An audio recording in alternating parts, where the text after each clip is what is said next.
In the last 20 months, Keir Starmer has been attacked by the opposition, the public, his own members, his own MPs, and even the leader of Scottish Labour, Anna Sarwar.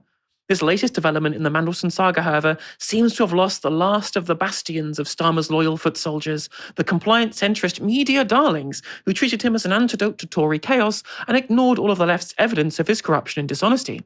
Journalist Otto English, for example, famously tweeted out the now pilloried sentence, "It's nice, isn't it, the quiet," upon Starmer assuming office, now comparing the current scandal to something from satirical comedy Yes Minister. But if there's one man who consistently stuck his neck for brave Sir Keir time and time again, both in the run-up to the election and in the months of scandal and chaos that followed it, it is the king of the sensibles, James O'Brien. He calls himself a sensible, by the way. Now, even O'Brien has to concede that there is essentially no defence left for the beleaguered Prime Minister. It was almost the only thing left in Keir Starmer's locker that you thought you could rely on.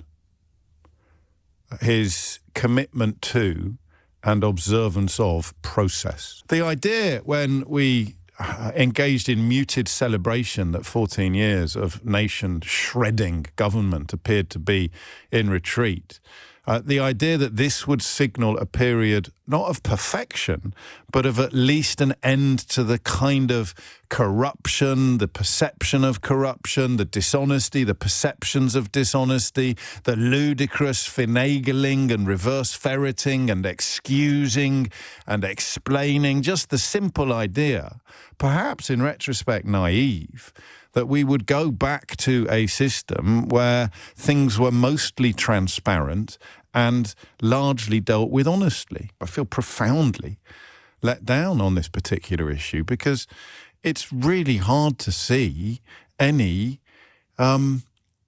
justification for what has happened. It sounds so deflated and pathetic. It's really quite funny. But like when he's out here saying, "Oh, well, you thought that he would just be this bastion of honesty and we'd get rid of all of the dishonesty." We told you. We told you, James. We continually told you about all the lies, all the broken pledges, just even lies about even like basic stuff you didn't even need to lie about, like him pretending that he'd never called Jeremy Corbyn a friend as well as a colleague, things that were on video. So many things just on video, positions that he held before that not only did he not hold now, he claimed that he never held to begin with, that just get rewritten by his time being Labour leader. It was so obvious to anyone paying like even a small amount of attention that this man continually engaged in dishonesty, but not dishonesty kind of opportunistically. It was a project built upon subterfuge. It was a project built upon dishonesty from the beginning. And it was constantly relayed over and over and over again on this show, on my personal show, the left more broadly, on social media, whether it be on TikTok or Twitter or on YouTube. Plenty of creators on the left were putting forward the case for Keir Starmer's consistent pattern of dishonesty. But of course, it was totally gone completely unnoticed by people like James O'Brien, who continue to have this facsimile of Keir Starmer in their head as somebody who was going to be an actual statesman, based purely, from what I can see, based upon vibes.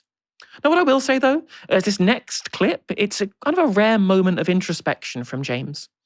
Reasons why I don't want him to resign would include the fear of chaos, the fact that there's a war on that he's handling exceptionally well, the fact that I can't quite see anything happening in the immediate aftermath of Keir Starmer's resignation that would be better for the country in many ways than Keir Starmer staying in Downing Street. That's not the biggest of my concerns, by the way, because there are 2 or 3 people who could quite quickly prove that they would be better prime ministers than him. But these are reasons why I don't want him to go. Reasons why I do want him to go, I think the first is actually patriotism. The first reason why I want Keir Starmer to go is that we have to be better than this. And just because I honestly and almost passionately thought that he would be, is not enough to dial down the anger and the upset that this is a situation the likes of which you expected to see under Boris Johnson, not under Keir Starmer. What is happening now is that the man who came into power promising a new era of transparency and due process has appointed to the role of the most senior British diplomat on the planet a man who had failed a security vetting process, and I'm not sure it matters whether he knew or not. Like, it's interesting because I didn't expect him to even make the comparison that I've been making for a while now, which is that there's so many similarities between Keir Starmer and Boris Johnson. And it's really exemplified by this latest scandal and broadly the Peter Mandelson scandal from the beginning, where it was the denial, the backing of the people, create fall guys, continual fall guy again and again and again, right? Remember Operation Save Big Dog? Under Boris Johnson, when it was clear that at the very least Johnson was somewhat culpable in poor things happening through lack of judgment or not following the right processes, and continually finding somebody else to be the scapegoat who would end up taking the blame. Obviously, the lies are something that were kind of emblematic of Boris Johnson being in government. Right. The difference, I think, though, is that when it came to Boris Johnson, I felt like he lied opportunistically. It was just, I'm in deep shit because I've acted like a moron, so I've got to find some way of doing it. So they hurriedly find some ulterior narrative and a lie that they can tell, like a white lie to tell to ensure that Boris Johnson is saved in the name of the project that the Tory party had to make sure that he didn't have to resign.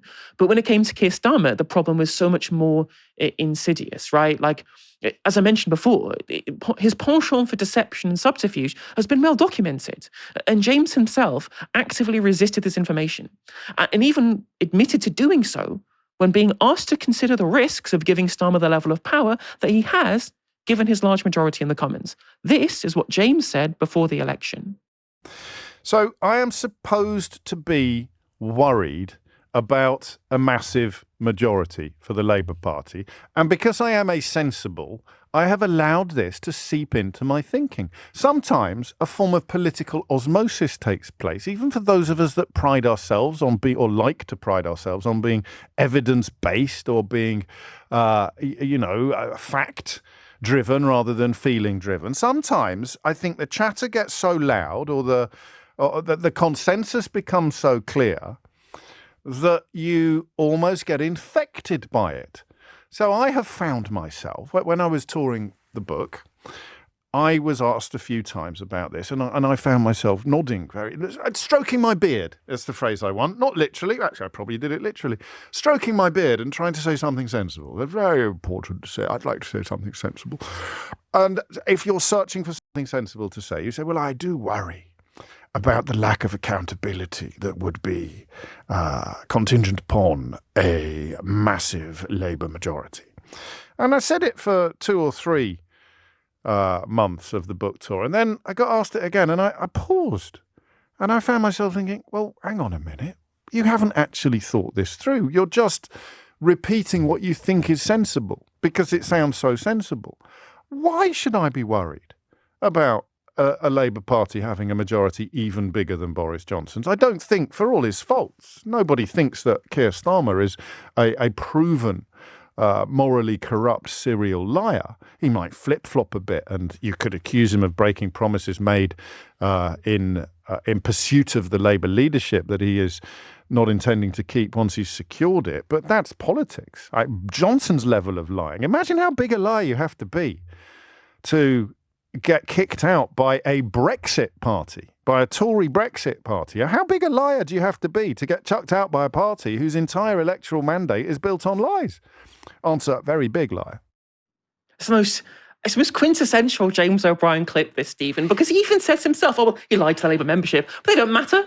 It doesn't matter if he lied to the Labour membership. That's just politics. Lying to the country like Boris Johnson did over, being ambushed by a cake. Oh, no, this is the biggest liar, a ginormous, massive liar because of the things that they were doing around Brexit. What it really does show the reality of how he got to this position is that when it came to the people who were criticising with numerous pieces of evidence that Keir Starmer was a liar, who built his position on deliberate subterfuge, unlike Boris Johnson, as I said, who I think was doing it opportunistically. And they were all those critiques coming from the left. They were coming from people James O'Brien, as far as I can see, perceives to be beneath him, to the point at which he even dismissed those concerns as just being politics and that clear. But do you think I'm on the right ballpark here? No, I think you're totally on the right ballpark. And I think the dismissal of those complaints from the left isn't because they're from the left. It's because they perturb a kind of fantasy that liberals are permanently in. So liberals are just permanently in this have this idea that things are sort of fine as they are, so long as we sort of just have a good man in charge, a morally upstanding man in charge. And it doesn't really matter whether it's a Tory or a Labour person, so long as they keep things roughly as they are and they don't embarrass us by publicly appearing to do the kinds of dishonesty and skullduggery that's often required by politics. And why they hate the left is because the left perturbs their fantasy that everything is all right. The left is concerned, they have a sort of, the sense to know that, for example, the poor will always be with us, the sick will always be with us. This kind of Victorian idea of it being a kind of necessity that such people exist. Whereas the left, of course, thinks, no, that's a structural issue. That's an issue which allows you to be comfortable and you to think that everything is all right, but which, determines that necessarily such people will have to exist, and that's what we want to tackle. And so, when there is just no way for someone like James O'Brien to recognize that what Starmer did during the collapse of Corbynism and how he treated Corbyn and how he conducted himself once he became leader, there's no way for him to recognize that as a form of dishonesty, because actually what he sees is a man who's going to serve his narrow interests as a wealthy person with a sort of liberal aesthetic about politics. So I don't think he discarded these objections coming from the left. I think he just fundamentally could not see them as true when he looked at Keir Starmer, because Keir Starmer is that ideal for someone who lives in the liberal fantasy that I've just described. And nor could he recognize, even while Starmer was doing terrible things as Prime Minister, that he was doing terrible things as Prime Minister. I mean, you can talk about the fuel allowance, the benefits cap. You can talk about other things like, one of the things that I think is one of the worst things that they've done is the prescription of Palestine action, because what they've in fact done is they've used the terror law in such a way that they've set a precedent just before a reform government is likely to get in, that it's okay for the government to use that architecture to prescribe groups that they don't like or that their allies don't like. Very Trumpian style. Very Trumpian, exactly. And none of that would have been objectionable to James O'Brien. I don't know. Maybe I've got that wrong. Maybe he's been at some of these Defend Our Juries protests. I don't know. I've got no idea. Maybe. I understand where you're coming from. And I think that certainly is true, especially when it comes to not recognising the failures in terms of policy when they're in government. But I genuinely do think in the run-up to the election, the biggest driver here, because I saw it from so many members of the commentariat, was because obviously the Labour Together project, it wasn't just to get rid of the left from the Labour Party, it was to delegitimise the left as a political force entirely. Like, these people are not just bad, right? They're not just people we disagree with. They're not just people who don't fit the Labour Party mould, who shouldn't be part of this political movement. These are people who are beneath contempt. These are people who are anti-Semites, they're cranks, they are intraists, they are people who didn't have to be removed from Labour because they didn't fit an ideological prescription. They were removed from the Labour Party because they were bad people. It was wrong to have them in any political party. They had to be removed, which is why we're seeing this whole, the anti-Semites are joining the Green Party now, purely, most of the time, on having criticism of Israel. And I think that because there was this deliberate strategy from the Labour right, which journalists bought into, journalists were meeting with Morgan McSweeney whilst all this stuff was happening in the background from 2017 to 2019, right? People from the Anushka Asthana article where she talks about what Morgan McSweeney was talking about, the Project for Labour Together. And because that narrative had been pushed about the people who were part of the Corbyn movement during that period, lots of the centrist journalists who have an innate trust, as you say, of these liberal figures who represent their politics. They couldn't interrogate claims that the left were what one of my favorite accounts on Twitter would call the unwanted pig people.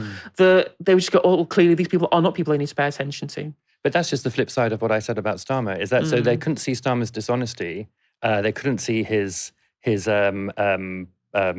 mendaciousness, and the mendaciousness of that whole project, because they're so blinded by the kind of this sort of moral aesthetic, which also happens, conveniently to represent their economic interests. And the flip side of that is that they couldn't they couldn't for a minute think that those claims might be false. Because they were coming from that project of, the man with the nice haircut. It's what it brought down to half the time. They call these people the briefcase wing of the party sometimes, because so much is aesthetic and vibes. Yeah, totally. And honestly, when James O'Brien described him there as someone who preferred facts, not feelings, like these people only have feelings. They don't care about facts, and they don't see half the facts that are around them because their feelings get in the way, obscure them completely from view. True. I absolutely have to say, if there's one group of people who are the most guilty of putting feelings over fact, it is the centrist liberal commentariat.